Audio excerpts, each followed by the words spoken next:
Après des études en sciences économiques, il vend du textile dans le sud-ouest de la France. Il découvre alors la moto trial, et fait des compétitions à partir de 1973. En 1979, il participe à son premier rallye Dakar, au guidon d'une moto Yamaha 500 XT, et termine 12e au classement général et 7e au classement moto. Persuadé du bien fondé de disposer d'une moto puissante et rapide pour ce type d'épreuve, il revient en 1980 avec une BMW. Mais il est disqualifié après s'être fait rapatrier par Taxi Brousse pour rejoindre l'arrivée d'une étape. Il gagnera enfin l'épreuve, toujours sur BMW, en 1981 avant d'abandonner à nouveau en 1982. BMW n'ayant pas testé suffisamment les nouvelles boîtes de vitesse des motos qui cassent toutes. Très rapidement, il prendra sa revanche avec une seconde victoire en 1983 sur une BMW redevenue plus fiable, alors que son nouvel équipier, le Belge Gaston Raillet, domine le début du rallye. En 1984, l'affrontement entre les deux pilotes tournera à l'avantage du Belge. Auriol se classe en deuxième et décidant alors de quitter la marque pour créer une nouvelle équipe, avec la marque française Ligier associée aux Italiens de Cagiva et de Ducati. Et après des débuts difficiles en 1985 et 1986, la moto prendra le nom définitif de Cagiva, tout en gagnant en fiabilité, face à la redoutable Honda 750 NXR de Cyril Neveu. 1987 marquera l'affrontement le plus intense entre ces deux pilotes jusqu'au grave accident de Auriol, la veille de l'arrivée alors qu'il menait un combat acharné au pilote d'usine Honda Cyril Neveu.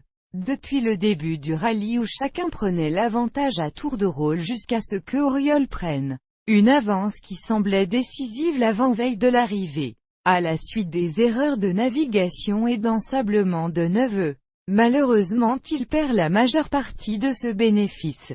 Le lendemain, à la suite de multiples crevaisons, sa puissante Cagiva ne pouvant utiliser le système increvable Bib-Mousse, la veille de l'arrivée, il ne possède donc plus que 12 minutes d'avance sur Neveu et l'étape se transforme vite en un duel acharné où Neveu tente de le distancer. L'accident arrive dans une section de léger hors-piste sablonneux où les pilotes évoluent à grande vitesse. Auriol rate une trajectoire et décide de passer entre deux arbres, mais ses pieds accrochent des souches qui le désarçonnent de la moto. Il repart sans perdre beaucoup de temps, un autre pilote l'aidant à redémarrer sa moto. Mais la douleur est atroce et lui traverse le corps sur chaque choc et l'empêche également de passer les vitesses au sélecteur.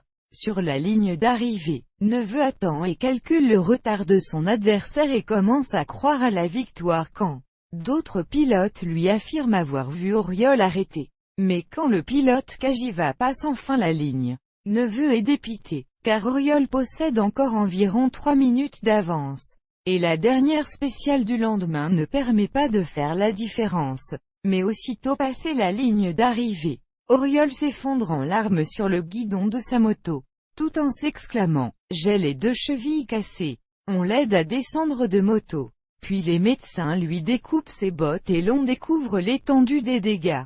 Il a les 2 chevilles fracturées, dont une avec fracture ouverte, l'os traversant la chair, et, alors qu'il est toujours en tête du rallye, il est contraint d'abandonner, étant dans l'incapacité de repartir le lendemain, puisque rapatrié d'urgence en France. Encore allongé au sol, il annonce sa décision d'arrêter la moto, tout en rendant hommage à son adversaire de toujours. Cyril est le plus fort. J'arrête la moto. Hubert Auriol et Cyril Neveu raconteront une partie de cette histoire, en fait jusqu'à cette étape fatidique. Dans un livre écrit avec le journaliste de Paris Match Jean-Michel Karadec, Paris-Dakar. Une histoire d'homme publiée aux éditions Fixo en 1987. Il revient sur l'épreuve dès 1988. Toujours en solo, mais sur 4 roues, au volant d'un buggy 2 roues motrices inspiré des modèles utilisés sur la Baja mexicaine. Mais sans aucun succès. Il rejoint ensuite le team Mitsubishi et remporte l'édition 1992, devenu le Paris-Le Cap. avec le navigateur Philippe Monet comme copilote, devenant ainsi le premier pilote à remporter l'épreuve dans 2 catégories différentes. En 1994, il est appelé à la direction de TSO, Thierry Sabine Organisation, par Jean-Claude Killy, pour prendre la direction du Rallye Dakar durant 9 ans, de 1995 à 2004.